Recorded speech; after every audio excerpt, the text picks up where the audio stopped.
言うことは一つだけ。絶対負けねえ。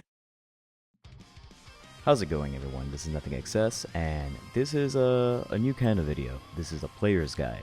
The player's guide aims to be sort of like an instructional video that will be able to help anyone with any of the questions that they might be having about the game, or really just instructionals for newbies primarily. A lot of these things that I'm going to be talking about might come intuitively to players that have a lot more experience. One of the most important parts about these videos is that I already have basically a Spanish version also written, and the goal will be to help educate both English and Spanish speaking players who are primarily the audiences that I can reach both, to help them with their skills and knowledge of the game. Now, it's very important that you don't take this 100% as the Bible, right? It's not religion. It's nothing set in stone, but for the most part, this will be able to help you grow as a player, maybe kind of understand the game a little bit better if you're trying to really get into it at a deeper level. So after saying all of that, I really want to begin. I want to help you guys who might be trying maybe to improve your positioning in the Dream Cup with a team that you maybe don't understand how good it is, or maybe you're just trying to be more competitive so you can play against your friends, maybe join some casual tournaments, and really just like grow your understanding of the game, and whatever it is that helps you become more competitive if what you're looking to do is become a little more competitive. So hopefully we can help you get there. So this is the player's guide, and this guide will focus on learning how to evaluate your players. We're going to talk about skill advantage and stats. These are two things that are kind of important. They're a concept that I think skill advantage is something that players don't really understand. Most players understand this intuitively, but they don't know how to put it into words. So let's begin. First off, we're going to start with skill advantage. This is part one. So what is it that makes a good player? Well, there's a lot of things that make a player good in Captain Tsubasa Dream Team, right? Obviously, the first thing to really know whether a player is good or not is that we have to understand how the game works. Now, Captain Tsubasa Dream Team is a game about matchups. The main goal of each decision during a game is, how is it that I can make my team win most of the matchups in the game? Like, how can I give myself the best chance to win every matchup? That's like the basis of the game. You're trying to figure out how you can win every matchup in the game. Obviously, that doesn't mean you're 100% going to be able to do that, but you want to put yourself in the best position to be able to do that. To that length, we need to know how matchups work, and every matchup in the game has basically three major possible outcomes, and some of them have sub-outcomes. So we're going to talk about that real quick. Obviously, there's if you're on offense, or really on offense, this obviously applies with you having the ball. If you're on defense, at the end of the day, everything is the same outcome, right? So these are the three major outcomes. First off, the player who's attacking keeps the ball and either shoots, passes the ball to another player, or keeps the ball in their possession via a 1-2 or a dribble. Now, with making attempt at the goal, they are basically going to try to shoot and see if the ball can reach the goalkeeper so they can try to score and increase the score. The other option is whether they're going to send the ball to another player, which is a pass. Obviously, you're trying to enable another player to do something. And obviously keep the ball, which can be done via the passing stat or a dribble stat with a 1-2 or dribble. Now, the other outcome is that the player on attack trades with the defender, and the ball randomly bounces to another nearby player on the field or out of bounds. And this could be to either an attacking player or a defending player. So basically, someone else gets the ball other than the two players in the matchup. And then the third outcome is that the player on attack loses the ball to the defender cleanly. This is because the defender blocked a shot, or intercepted a pass, or tackled away a ball during a dribble. Obviously, this is not 100% always the case. Sometimes you use a tackle and you beat a shot. Sometimes you use an intercept and it blocks a shot, etc., etc. But that's basically the main goal. You tackle the ball away, you block the ball, or you intercepted the ball. Or your interception or block was so good that you walked away with the ball in case they dribbled. That's basically the three major possible outcomes are attacker keeps the ball and shoots or passes, or basically keeps the ball and advances, or the ball trades and it falls to a random player, or the attacker loses the ball to the defender. And if you think about it, really, this one right here is just an extension of this or this, except that in this situation, you don't control who gets the ball, really. It winds up either with the attacker or the defender. Now, when someone's interacting with a goalkeeper, it's a little less complicated since the result is very binary. Either the shot beats the goalkeeper and it goes to goal judgment to determine whether the shot's going to hit the post or go in for a goal, and most of the time it's a goal, or the shot doesn't beat the goalkeeper, it's not a goal, and a number of things can happen. Usually, if it's a punch, the ball goes into play, and depending on how successful the punch was, determines who gets the ball back, mostly, because usually succeeding very well on a punch means that your players get it. And then a catch turns the ball over to the defending team. So the attacker shoots the ball, the defender gets to keep the ball unless the catch wasn't 100% successful, upon which it is treated more or less like a punch, but it's treated like a bad punch. It winds up with whoever. It sometimes goes for a corner kick. That's sometimes the more desirable result than it falling back in for like Schneider to like execute you. The Master Catcher passive also ensures all successful catches are full catches, and so this is one of the reasons why Master Catcher is actually quite good. It's just not good in the current meta because stats are king. Anyway. So the goal of the attacker is to make a decision they think can win against the opposing player's defensive options, right? What that means is that you're trying to play the chess game, or really the rock, paper, scissors game. You're trying to make sure that whatever you decide to do is something that they didn't guess. So if you have more options on offense, or a single overwhelmingly good option, that's a good thing. And the goal of the defense, obviously, is to make a decision they think can win against the opposing player's attacking options. So basically, it's the absolute opposite. The defender's trying to guess what the attacker's going to do, or have an option that's so strong that it doesn't quite matter what the attacker does. So that's simple, right? Well, let's talk then about skill advantage, but let's make an analogy first. Let's go to Magic the Gathering. Let's talk about card advantage. It's a card game concept. It describes a player having more cards in their hand. Now, if you have more cards, if you played Hearthstone, you know that when you've got more cards in your hand, you have more options. And so it's a lot scarier to deal with a player that is basically loaded with cards in their hand than maybe a player who's resigned to top decking. Having more cards means you have more ways to deal with your opponent. You got more ways to put pressure on them. You have more options to counteract anything they might be able to put out, etc. Now, card advantage fluctuates throughout the course of the game. Sometimes you got more cards, sometimes you got less cards. Sometimes your deck is focused on building card advantage. Sometimes it's not. There's different kinds of card advantage, basically. Now, in some card games, mostly trading card games, you don't immediately know what cards your opponent's playing, and you definitely aren't sure what cards your opponent may be holding in their hands at all times. But usually cards on the field that remain there are also some certain type of card advantage, and they're usually called field advantage. This is like a guy that plays green in Magic who has like, a bunch of huge-ass monsters on the field. They've definitely got field advantage. Maybe if you're playing someone who has a white weenie, and they've got a bunch of white little Garbo monsters that they can buff up, they've got field advantage. Even if they can't buff them up, just the fact that they've got all these little white weenie monsters on the field, that means that they have field advantage, right, over you, because they can more accurately, to be more precise, it's clear that they have more options on the field that they can do stuff with than you have options to maybe deal with them. So, what's skill advantage then? Well, players come with the ability to know up to 5 different special skills. The special skills have a cost associated to them. Ding! And these special skills have a cost associated. Special skills have a cost associated with them that drains each player's individual resource pool. Right there, stamina. This is the ding. I fucking skipped a lot of things. Sorry. That's my one swear for the video. And so, here we have the cost. Obviously, here's the power of each thing. But they have special skills, right, that they can pick from. Here we have a shot, a pass, and a dribble. Now, unlike cards that you hold in your hand in a card game, skills aren't necessarily a resource. They can't really be exhausted. However, using them drains the resource pool for that player, which is stamina, or here. And now, obviously, if you don't have stamina, you can't use your resources, right? You can't use your skills. So stamina really is your major resource. Now, also unlike cards in a card game, they're only hidden until you get into a matchup with another opponent, and at that point, you know what skills the opponent player has. So obviously, here's a rude dude, and he's got Fierce Tiger Tackle. Now, I'm going to go back a little bit. You may have noticed he has Fierce Tiger Tackle, but I have 3 options. Now, he has one pretty strong option, 240, but I have these 195, 275, and 240 options. So I have a dribble, a pass, and a shot. So, I have different kinds of options. Now, offensive skill advantage. An offensive unit has skill advantage when they have one or more sufficiently strong options on offense that the defender doesn't have skills they can use to counter.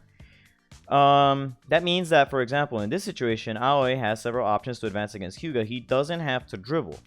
Now, Hyuga might know this. There's something that I don't cover in a slide, but Hyuga might know this, and he might figure, well, I'm not going to be able to tackle. So instead of spending my stamina on this humongous tackle, I am going to use a regular intercept because when I do a regular intercept, if they try to pass, even though I don't have any confidence that I'll be able to cut the ball with a simple pass cut, you get 10% full power.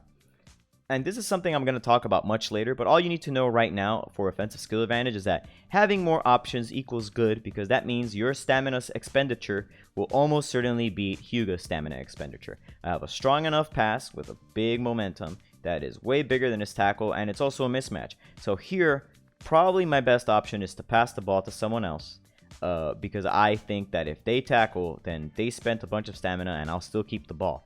And that means that I have stamina advantage. It's something I didn't cover here. I'll also cover it a little bit later. The idea of making your opponent spend stamina needlessly versus you trying to conserve stamina, yet guessing right for other resources. That's a little more complicated. We'll get into that later. But generally, skill advantage, I can keep the ball against him almost certainly. That's important. Defensive skill advantage is a defensive unit has skill advantage when they can can reasonably... Oh, Jesus, what did I do here? Let me say this properly. A defensive unit has skill advantage when they can properly and reasonably cover every offensive skill option the attacker can use with a reasonably strong version of the appropriate defensive skill. Here we have Akai, and here is this debuff ruining everything because I tried this with one of those games from the hidden ability events. So I can show you. So my stats are trash. But here we see that he has a Neo Tiger shot, but I have an A block, which is whatever. But I have this B block, which isn't much weaker, so it might stand a chance. I have this aggressive interception, which is strong enough just so to try to deal with a duo. And I have a tackle, which is a bit stronger than his dribble. So I have three options, so I force him to play the mind game. He's far enough, and also I have more than one player. Now, the thing about defensive skill advantage is that there's things that you can do on defense to kind of force players to play in a certain way. If you have two defenders, for instance, this is something, again, I don't 100% cover in any of my slides. If you have this Akai, for example, but this Matsuyama also is coming in next, I can almost certainly, if Matsuyama knows a block, I can attack with a tackle here first, forcing him to have to decide whether he's going to try to use a golden duo to try to get in, or to shoot immediately from this far out. As you can see in this little area here, Hyuga's quite far out. He's not in the penalty area yet. That's usually not great when you're trying to take a shot. Your shot's a little bit weaker. Or rather, it's really strong here, but it'll weaken once it gets to the goalkeeper. Not as much as if he were shooting from further away, but it's still significant enough that it's a problem, and if the goalkeeper has safety zone, it's a huge problem.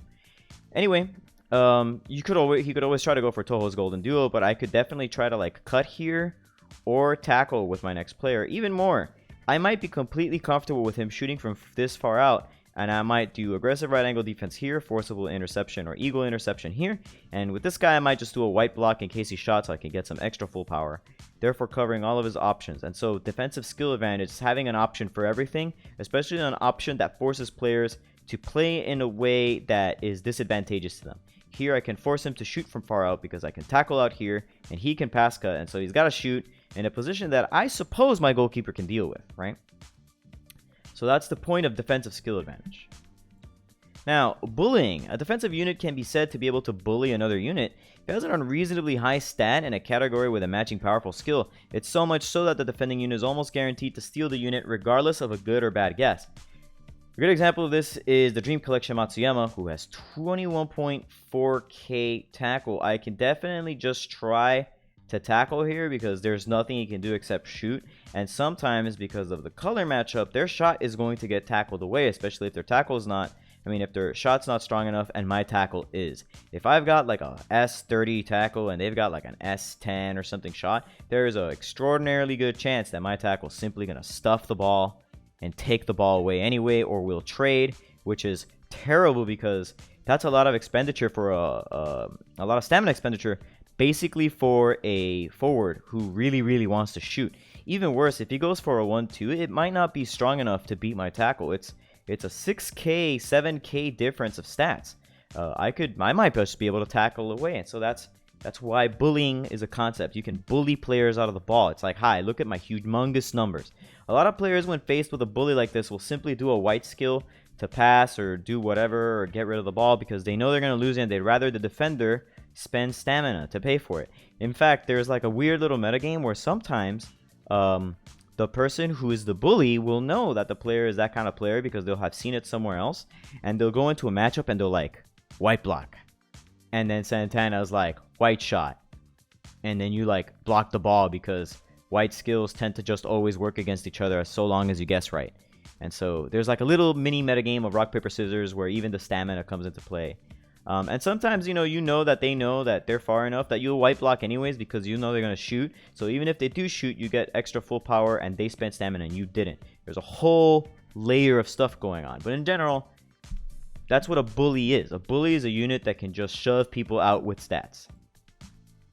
So in this way, a unit that's a bully can overcome having few defensive skill options and rarely having defensive skill advantage by simply being overwhelmingly good at a single thing. Tackle that ball, Matsuyama. We're at big tackle hours right now. So, summary, a character that can learn or use a lot of different skills at a reasonable level is probably good.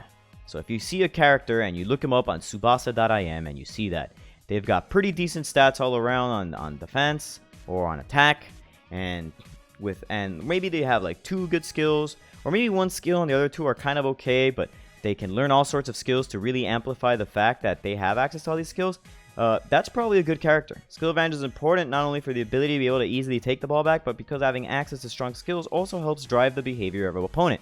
That's what I was talking about earlier. If I have a really strong tackle, I know that maybe I can force a lot of long shots from people who just really don't have any other choice. And that might be great. Obviously, for someone like Santana, even though that was an example, Santana does have access to long shooting skills, so maybe not as good against him, but some of the long shooting skills, for example, the one with the blowaways, aren't very strong, so there's a very good chance that you can tackle it before he shoots. It's just one of those things you gotta consider. Obviously, whenever you can, teach your players every single skill they can learn whenever possible, and try to vary your skills. Try not to double dip unless the player just really needs a second version of a skill they already know, primarily because you really want skill variety. You want to have options on offense and defense. That's very important. So now let's talk about stats, because stats are what drive skills. Okay, so what about stats? Captain Tsubasa Dream Team is primarily driven by its skills. However, those skills aren't just effective only based on their momentum. Skills rely on each player's base stats to be more or less effective. Furthermore, it's not just the visible stats that matter to each player. Often invisible stats are just as important, and invisible stats are stats you don't immediately see on the screen of the character. This is how a lot of people missed initially that World Cup Aoi was insane, but they didn't see his passive, and trust me, we'll talk about him. So first off, let's talk about players that specialize. A key part when it comes to evaluating players is to determine if they have a specialization, if so, what it is. You gotta figure out what they're good at, and if they can take advantage of the fact that they're good at it. To really figure it out, you'll need to know a little bit of math. Here's the old king of specialization, Golden Duo Misaki, colloquially known as Cancer Misaki, because he was kind of cancerous if you were trying to play the game and all he would do is pass over all of your team and you could do nothing about it. As you can see, he's got a lot of pass, so much so that his coaching is in the 1200s, which means that he's got a lot of room to grow. So what do we have here? We have a character with a ton of pass and a bunch of other stuff. Every real stat is calculated by taking the primary attack or defense stat, then dividing the related physical stat by 2 and adding those 2 values together. In this case, he has 5,869 technique and 7,212 pass. We'll see that he has 10,147 total pass. I mean, that's pretty good, right? It's not really broken, right? Well, remember I was talking about invisible stats? Well, Misaki's primary skill, as well as his passive, rely on Tsubasa being on the field. Whenever Tsubasa's on the field, all of his stats are 20% higher. So, while 10,147 is pretty good, if you're playing with Tsubasa, it's 12,176. That's really high. In fact, I think it's still number 1 in the game before anything else. Don't forget that this applies to anything else he does. So, you notice his intercept's pretty decent, right? He gets on the field with 8,862 intercept. For base amount, that's pretty good. But with Tsubasa on the field, it's 10,634, and that's really respectable. That's another skill that he's 10,000 in base just for playing him with Tsubasa. And then he also has a respectable amount of tackle. He also has a skill tackle. That means that he's a good defensive fit at attacking midfielder because tackle and intercept are really important at that position. So what else? Some units take this specialization to illogical extremes. Let's talk about Event Tsubasa. He has 10,140 pass and 11,272 tackle. Both of those are really, really high. Now, just like that would be really crazy, but not all stats are immediately visible. Sometimes, to see the whole picture, you need to dig a little deeper. It turns out that he has an A tackle that was farmable and could reach 350 momentum. And then he also had a passive that can increase his stats by up to 20%, just like Misaki. Now, that 10,140 pass and 11,272 tackle, they became 12,168 pass and 13,526 tackle, respectively. And since you could limit break him, and anytime you limit break, these percentage passives are also stronger because that means that his limit break is more effective. He gets more for the limit break. All in all, Tsubasa is a classic example of a bully character that's also a defensive specialist. Or rather, he's a defensive specialist. Max 20%, that's just big. And he even has a drive pass, which starts well and ends at 315, which is just great. And Golden Duo, new Golden Duo 340, but imagine getting the S worm. Now, you may have noticed I mentioned momentum, which is the strength of a skill. A skill and the player's stats interact by multiplying with each other, and then you divide the result by 100. And that's how you know what the total power in a matchup is. In this case, we see that Aoi has 10,479 intercept and 9,203 pass. We see his interception skill has 360 momentum. That means his resulting interception check would be 37,724, and that's pretty strong. But did you take a look at his passive? Well, his passive enhances special skills by 20% force, which is momentum. What that means is that the 360 momentum is now 432 in a match. So even though 37,724 is pretty strong, 45,269 is quite a bit stronger. Now, not every player is a specialist. Some are primarily good at a single thing, but they're powerful because they can bring several things to the table. That allows the player to decide whether to focus on one or leave them as a multi-threat player. This Akai, the Akai that's currently in the Sanai banner, it's New All Japan's Golden Warrior Tomeya Akai. He has 9,971 intercept, that's almost 10k, 9.3k block, and 9.2k tackle. That's pretty all around. It's pretty strong. He might be a little bit better at blocking than he is at, tackling, but because he has all three defensive skills and he's mostly an interceptor, people seem to tend to play him on the sides and they focus on tackle and interception. Also, it's because it's easier to find a spare Akai with an S tackle than it is to find one with a spare S block. This means that he winds up being a great wing defender. That said, there is a case for leveling up his A block or his A tackle and focusing on the S pass cut and really just kind of like consolidating him into one really solid unit. Now, some flexible units, however, are not immediately apparently strong until you take a closer look.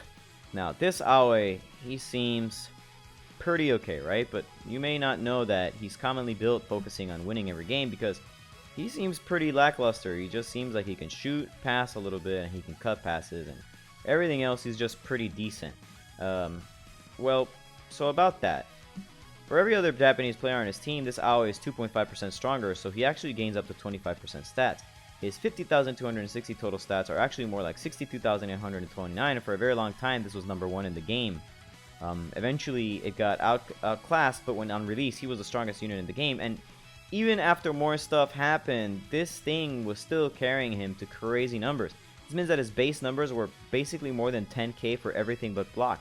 10.9 cut, 10.2 tackle, 10.3 dribble, 10.9 pass, and 12.7 shot.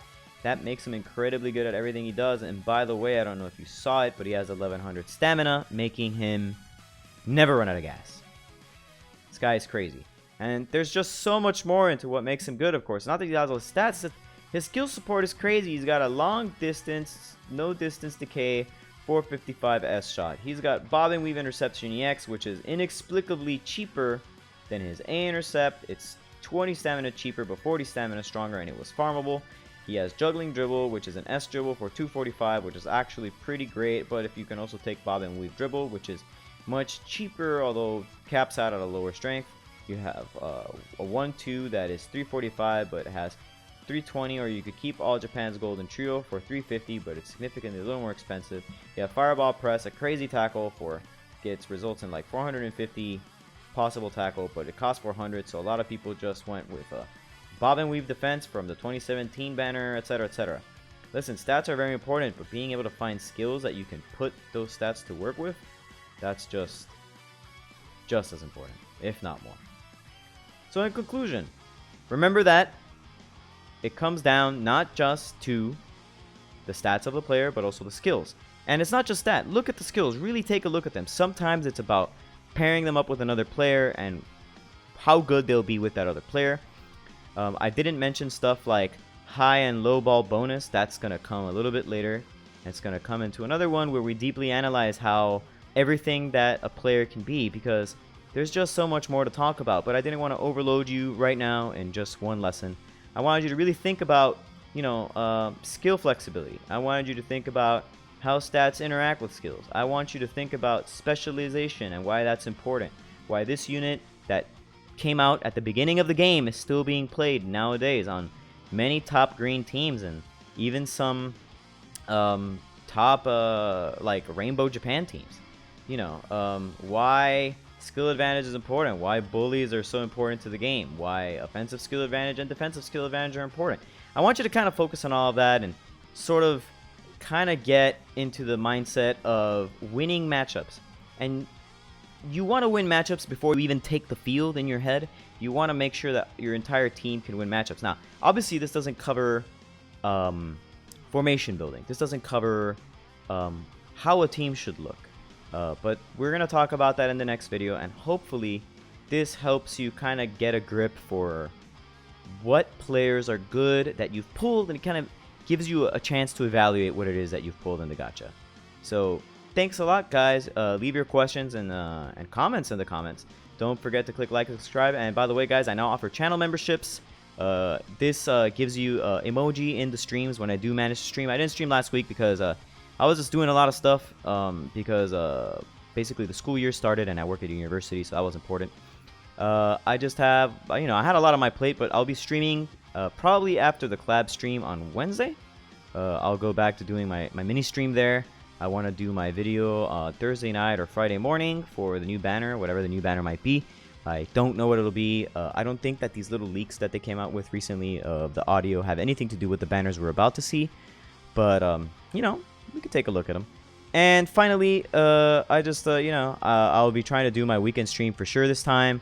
I'll try to invite Danny over. We'll have a good time. We'll talk some trash. We'll take your questions live. We'll probably do some Team Doctor. And I'm going to prioritize people who are channel members. If you're a channel member, anytime I'm streaming, one time guaranteed, I will definitely Team Doctor for you. That's going to be like your perk for being a channel member. And the longer you're a channel member, we'll figure out more stuff. One of the other things I kind of want to offer was if you're a channel member, you can just always send me a PM and I will always help you out with your team if you have questions. Obviously, this is something that I normally just reserve for people in my club, but if you're a channel member, I'll also take care of you.